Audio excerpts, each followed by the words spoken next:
Bonjour, je continue la lecture de S'éveiller au rêve de Léo Harton et je voulais juste préciser que ces vidéos sont brouillons et volontairement brouillons parce que depuis toutes ces années, tout ce que je vois sur internet c'est très parfait. Alors on recommence pour être encore plus parfait, etc. Ce que je trouve génial, hein. Super. C'est juste que après toutes ces années, moi je me suis rendu compte que quelque part ça peut nous faire penser que mince, on pourrait quand même être vachement plus parfait que ça, quoi. Oh là là, quel dommage. Donc mes vidéos sont brouillonnes pour la bonne et simple raison que personnellement je suis pas parfaite et j'ai pas du tout envie de recommencer 15 fois pour montrer que c'est absolument parfait. Donc ça plaira à qui ça plaît, qui même me suivent quelque part, hein. Et puis chacun fait ce qu'il veut. Voilà, je continue. Par contre, si vous entendez des bruits qui sont vraiment trop gênants, etc., tout ça, marquez-les en commentaire et je ferai en sorte qu'ils ne soient plus là et j'irai ailleurs. Voilà, merci beaucoup. Bon, je ne sais pas comment j'ai fait mon compte, mais c'est à l'envers. Je vais essayer de parler le plus fort possible. Chapitre 2, qui est l'auteur?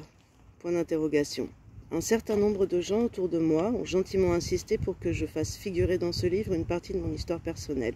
J'y tenais pas tellement, puisque confirmer une histoire personnelle contredit, comme on le comprendra mieux par la suite, ce que ce livre affirme. En outre, j'avais déjà inclus une description de mon éveil, entre parenthèses, dans le chapitre Aveuglé par la lumière. Mon épouse, toutefois, m'a fait remarquer que celle-ci servait à illustrer le propos du chapitre plutôt qu'à présenter le moi, entre parenthèses, pour lequel je me prenais autrefois. Et comme c'est souvent le cas, elle avait raison. Me tournant vers le passé, je peux, depuis ma position présente, retracer plusieurs parcours dans l'espace et le temps et brosser de nombreuses histoires différentes concernant cet individu apparent. Toutes sont à la fois vraies et fausses, toutes sont subjectives et incomplètes. Je vais donc tenter de vous donner quelques informations sur ce passé, autant que possible en rapport avec mon rôle d'auteur de ce texte, bien que toute affirmation de ma part d'en être l'auteur contredise déjà le cœur du sujet de ce livre. Veuillez donc garder ce paradoxe à l'esprit quand vous lirez ci-dessous la description linéaire des événements non linéaires dont cet être humain a fait l'expérience. D'accord ? Mais tout d'abord, j'aimerais vous faire partager un texte de l'érudit et philosophe irlandais qui publiait sous le pseudonyme de Wei Wu Wei, 1895-1986, bien qu'il n'eût clairement jamais prétendu que c'était lui, entre parenthèses, qui écrivait. Pierre, Paul et Jacques pensent qu'ils ont écrit les livres qu'ils signent, ou peint les tableaux, composé les musiques, bâti les églises, entre parenthèses. Mais ils exagèrent. C'est une plume ou quelque autre instrument qui l'a fait. Il tenait la plume, oui, mais la main qui tenait la plume était un instrument, elle aussi, comme le cerveau qui dirigeait la main. C'étaient des intermédiaires, des instruments, de simples appareils. Même le meilleur appareil n'a pas besoin d'un nom personnel comme Pierre, Paul ou Jacques. Les bâtisseurs anonymes du Taj Mahal, de Chartres, de Reims, d'une centaine de cathédrales symphonies savaient cela. Et ils évitaient le solécisme d'attribuer à leur propre ego les œuvres créées par l'intermédiaire. Alors, un simple griffonneur d'éphémères idées métaphysiques ne devrait-il pas également le savoir? Quant à moi, je suis né en octobre 48 à Amsterdam, de parents pauvres. Très tôt, l'idée que la vie possède une dimension spirituelle me devint familière, même si, à présent, je ne fais plus la distinction entre spirituel et non spirituel. Guérisseur psychique et clairvoyant faisaient partie des fréquentations habituelles de mes parents. Il y avait des séances d'imposition des mains, de divination et d'autres où l'on essayait d'entrer en contact avec, entre parenthèses, l'outre-monde. Certains de mes anciens souvenirs d'expériences spirituelles remontent à une époque où j'étais en âge à être mis au lit alors qu'il faisait encore jour dehors. Les rideaux se fermaient et un motif de rose argenté imprimé sur fond brique laissait filtrer dans la chambre une lumière tamisée qui créait l'illusion de créatures dansant sur le mur. Parfois, allongé dans mon lit, je restais éveillé, songeant qu'il n'y avait rien d'autre entre le plafond et moi. Ce qui est le cas d'ailleurs. Enfin, J'essayais alors d'imaginer ce que serait s'il n'y avait plus de plafond, ce que ce serait s'il n'y avait plus de plafond et que je puisse plonger mon regard dans un vide ininterrompu. J'ai vite remarqué que ce petit jeu me faisait entrer dans un état spécial.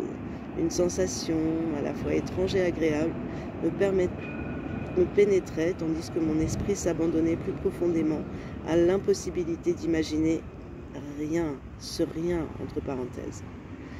Lorsque par une belle journée nous allions au parc, j'essayais d'approcher ce rien en m'allongeant sur le dos et en contemplant le ciel. Mais il y avait toujours quelque chose qui entrait dans mon champ de vision. Un oiseau, un nuage, un brin d'herbe.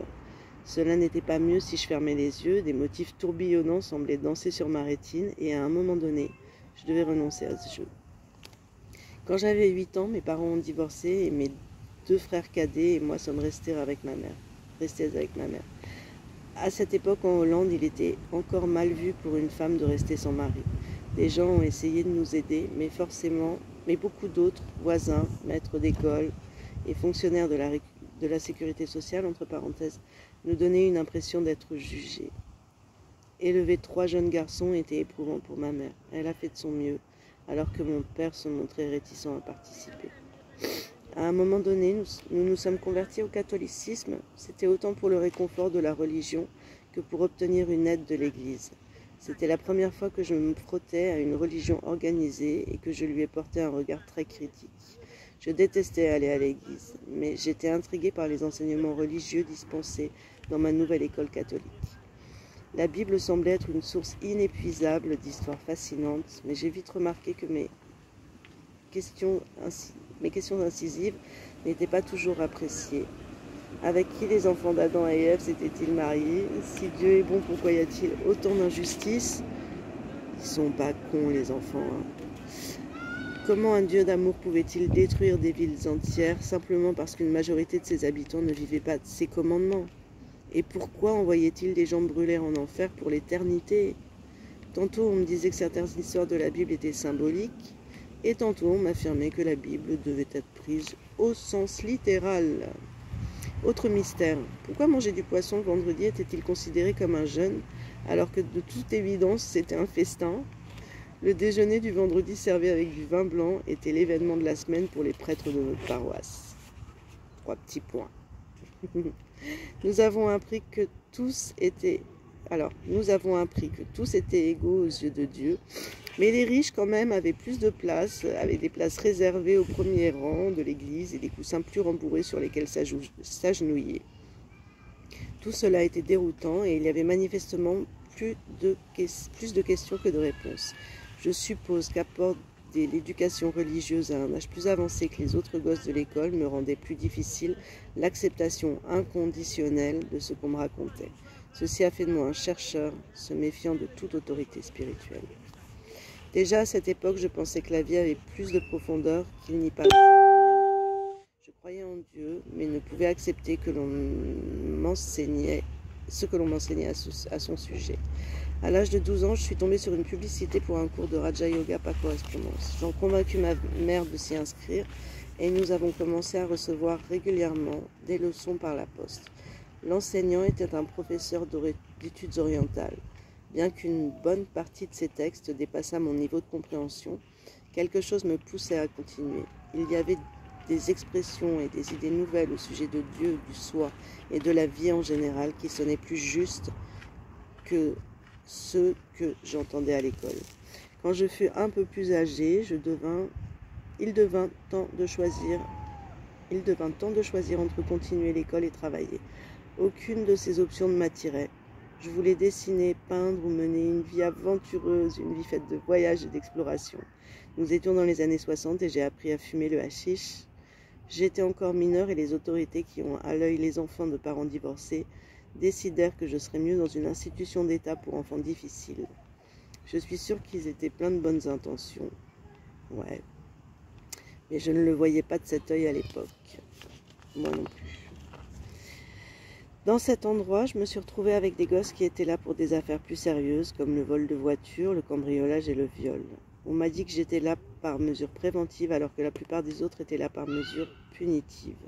Je n'étais pas convaincue de l'équité d'un tel système et je me suis échappée avec un des gamins punis, entre parenthèses, qui, malgré son jeune âge, était un champion de la débrouillardise. Il savait comment ouvrir un coffre-fort et j'étais un élève fort doué.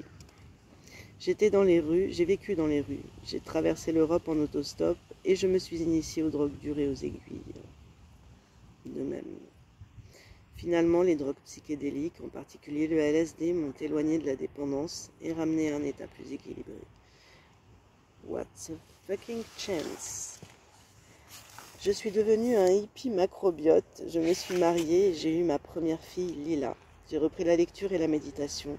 De nouveau, je me suis adonnée à mon penchant pour tout ce qui touche à la mystique. Comme tant d'autres de ma génération, j'ai fait un voyage en Inde par voie de terre. En chemin, il y avait de nouvelles cultures, du temps à consacrer à la lecture, à faire la fête et à pratiquer le yoga. Cependant, je dois bien le dire, les pratiques spirituelles ne m'ont pas tellement réussi. Il n'y avait pas d'enseignant particulier. Les livres d'Alan Watts me servaient de guide et constituaient ma principale source d'inspiration. Mais c'était la vie, le véritable enseignant, et d'une manière ou d'une autre, tout ce qui était utile au déroulement de ma recherche se présentait à moi, même si souvent à l'époque je ne m'en rendais pas compte. Avec le recul, je peux voir comme lors d'instants magiques, j'entreapercevais parfois cette présence vivante apparaissant ouvertement en tant que toute chose et en même temps dissimulée en toute chose. C'est pour cette raison que plusieurs personnes, notamment Wei Wu Wei et Tony Parsons, ont appelé ceci le secret ouvert, entre parenthèses. Pendant ce voyage, il y eut des expériences dites mystiques ou transcendantes, mais en fin de compte, tout ce que je peux dire, c'est qu'il y a eu douleur et plaisir, perte et gain, pauvreté et opulence, fêtes et séjours en prison, hôpitaux et bonne santé. Il y a eu des moments de désespoir sur des plages au sable blanc et des moments de grande liberté derrière les barreaux de cellules froides et humides. Au cours de cette période et à travers toutes ces circonstances, la quête s'est poursuivie. Mais rétrospectivement, rien, dans celle-ci ne peut être considéré comme un élément auquel attribuer une fonction ou un sens menant en soi à l'éveil, à moins de considérer l'abandon de la recherche comme une conséquence de cette recherche. La recherche consistait à acquérir des informations et des expériences, alors que l'éveil s'est révélé et se révèle en permanence dans l'abandon des concepts et des attentes. Et pourtant on le sait, bordel. Cet abandon s'est produit de lui-même et non comme un acte de ma volonté personnelle. Dans ce processus, l'histoire de cet individu supposé fut également lâchée, et alors même que je la rapporte, nul ne demeure pour revendiquer le prix d'excellence de l'illumination ou la paternité de ce texte. Peut-être comprenez-vous parfaitement le sens de ce désaveu. Sinon, peut-être vous apparaîtra-t-il clairement pendant la lecture de ce livre. Il y a une illustration qui est la suivante. Alors, c'est pas possible. Eh ben ouais, elle est à l'envers. Je sais pas comment je me débrouille à chaque fois pour ça. Putain. Bah, c'est qu'on a rien, hein. Bah ouais, non, si je la prends à l'envers moi-même. Quel bordel. Ok. Attends, comment on fait? Voilà. Eh ben non, ça marche pas. Bon, ben voilà.